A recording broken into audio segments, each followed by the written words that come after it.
मित्रों, नमस्कार। भारतीय परंपरा के अंतर्गत जो भारतीय संस्कृति है, उसमें आपने 3 ऐसी दिव्य दैवी स्थितियों के विषय में सुना होगा, जिनमें ब्रह्मा, विष्णु, महेश कहा जाता है, जिन्हें भगवान माना जाता है और भगवत्ता जिनका लक्षण है। विशेष रूप से आपने तीनों के विषय में सुना होगा कि एक सृष्टि के कर्ता हैं, एक स्थिति के जनक हैं और एक संहार करता है। तो शिव जी या शिवत्व की जो स्थिति है, अवस्था है, उसके संदर्भ में आज हम चर्चा करना चाहेंगे। अभी अभी शिवरात्रि का पर्व बीता है, तो यह प्रासंगिक भी होगा। शिवत्व क्या है या भगवत्ता क्या है? जब हम इस विषय में चर्चा करते हैं, किसी भी देवी देवता की चर्चा करते हैं, चाहे वह किसी भी धर्म के अंतर्गत क्यों ना हो, तो मानवीय संदर्भ को छोड़कर हम चर्चा नहीं कर सकते, अन्यथा वह निरुपयोगी हो जाएगी चर्चा हमारे लिए। क्यों? क्योंकि हमारे संदर्भ में या मानवीय संदर्भ में जब हम भगवत्ता की स्थिति का आकलन करेंगे या उसे समझने का प्रयास करेंगे, तभी हम यह स्पष्ट कर सकेंगे कि मनुष्य के लिए इसकी क्या उपयोगिता है और मनुष्य इससे क्या लाभ ले सकता है या नहीं ले सकता, दोनों ही स्थितियों में।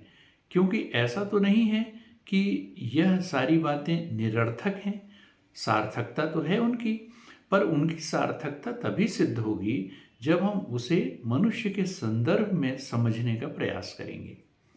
तो आइए हम शिवत्व को मनुष्य के संदर्भ में समझने का एक छोटा सा प्रयास करें। आपने ध्यान और योग के विषय में सुना होगा, और जैसे हमारी परंपरा का यह हिस्सा रहा है और यह हमारे धर्म का एक प्रायोगिक पक्ष रहा है, आध्यात्मिकता का मूल है यह।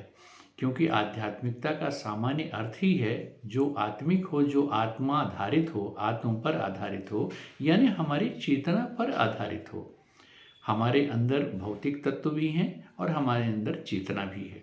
तो हमारी जो चेतना है, उसकी स्थिति, उसके निर्माल्य, उसके उत्कर्ष और उसके उन्नयन को लेकर के, उसकी संपूर्ण स्थिति को लेकर के जो चर्चा हम करते हैं, उसे हम आध्यात्मिक चर्चा कहते हैं।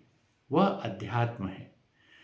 तो इस आध्यात्मिक संदर्भ में शिवत्व की क्या भूमिका है, हम इसी पर अपनी चर्चा को आज केंद्रित करना चाहेंगे। देखिए, होता क्या है कि जैसा आपने ध्यान में सुना होगा कि ध्यान हम जब करते हैं, अपनी चेतना के माध्यम से ध्यान करते हैं, तो या तो किसी वस्तु का ध्यान करते हैं या सामान्य तौर पर अपने अंदर के विचारों का ध्यान करते हैं, अपने संकल्प विकल्प का ध्यान करते हैं।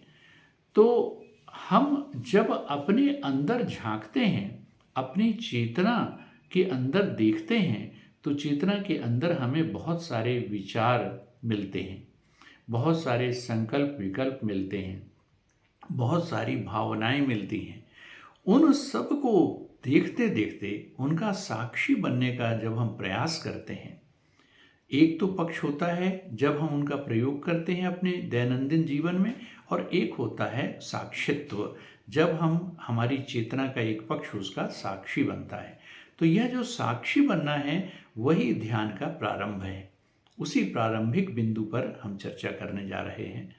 तो जब हम साक्षित्व ग्रहण करते हैं या साक्षी की भूमिका में आ जाते हैं, तो अपने विचारों का हम दर्शन करते हैं। अब वह दर्शन करते करते, देखते देखते नए विचार और नए संकल्प विकल्प धीरे धीरे विलोपित होने लगते हैं और हमारा पूरा ध्यान उन्हीं पर केंद्रित होने लगता है। और केंद्रित होते होते धीरे धीरे यह स्थिति आती है कि हम अंतर विषय पर ध्यान करते करते अविषय की स्थिति में आ जाते हैं, यानी कोई विषय ही नहीं रह जाता, हमारी चेतना ही हमारे ध्यान का मूल विषय बन जाती है, जिसके अंदर कोई विषय नहीं होता। जब कोई विषय नहीं होता तो क्या होता है? निश्चित तौर पर हमारे संपूर्ण संकल्प विकल्प और हमारे तमाम विचारों का संहार हो जाता है, वे संघृत हो जाते हैं। तो यह जो संहरण होता है, यह है शिवत्व की स्थिति का द्योतक। इसमें हम संपूर्ण संकल्प विकल्प विचार इत्यादि से शून्य हो जाते हैं, शुद्ध चेतना का मनन कर रहे होते हैं। बल्कि मनन शब्द भी शायद यहाँ बहुत उचित नहीं होगा, क्योंकि मन से मनन होता है और ध्यान जो है शुद्ध चेतना करती है। तो शुद्ध चेतना जब अपना ही ध्यान करने लगती है, अपने अविषय रूप का ध्यान करने लगती है, अपने उस रूप का ध्यान करने लगती है जब उसके अंदर संपूर्ण विचारों का, संकल्पों विकल्पों का, भावनाओं का इत्यादि जो भी अंतर विषय हो सकते हैं, उन सब का विलोपन या संहरण हो जाता है। तो यह संहार की स्थिति होती है। इसमें चेतना शिवत्व का लाभ प्राप्त करती है। यह है शिवत्व का आध्यात्मिक वह पक्ष जो हम ध्यान के माध्यम से उस दिशा में बढ़ सकते हैं या उसे प्राप्त कर सकते हैं। इसकी बहुत सारी विधियां हैं, अभी हम उन विधियों पर नहीं जाएंगे। अभी हम सिर्फ इतनी ही चर्चा करना चाहते हैं कि उसकी अवधारणा को हम किस प्रकार से स्पष्ट कर सकें।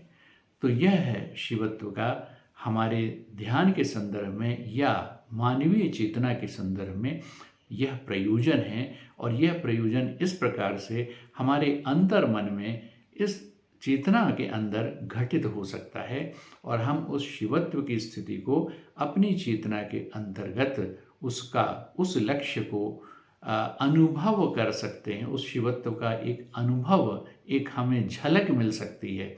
और वह झलक जब हम ऐसी स्थिति में आ जाएं कि अब कोई विषय हमें सताए ही ना, कोई विषय हमारा मन का विषय बने ही ना, तो वह शिव की स्थिति है। तो वह तो दुर्गम है, वह तो हमें प्राप्त होती है ऐसा कहना मुश्किल है।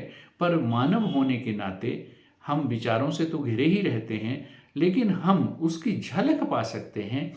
यह झलक हम शिवत्व की जो झलक पाते हैं, यह अपने ध्यान के उन क्षणों में प्राप्त करते हैं। इसीलिए शिव को संहार का भगवान कहा गया है, क्योंकि वह सभी चीज़ों का संहरण कर लेता है, सबको संघृत कर लेता है।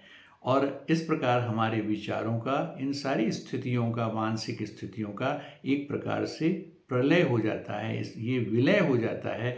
और हमें इनकी अनुभूति उन क्षणों में, उन ध्यान के उच्च क्षणों में, चेतना की उच्च अनुभूति के क्षणों में हमें वह सब हमारे मानस से विलुप्त हो जाता है। तो यह है शिवत्व की एक झलक, जिसका हमें प्रयास करना चाहिए। इतना ही आज कहना है।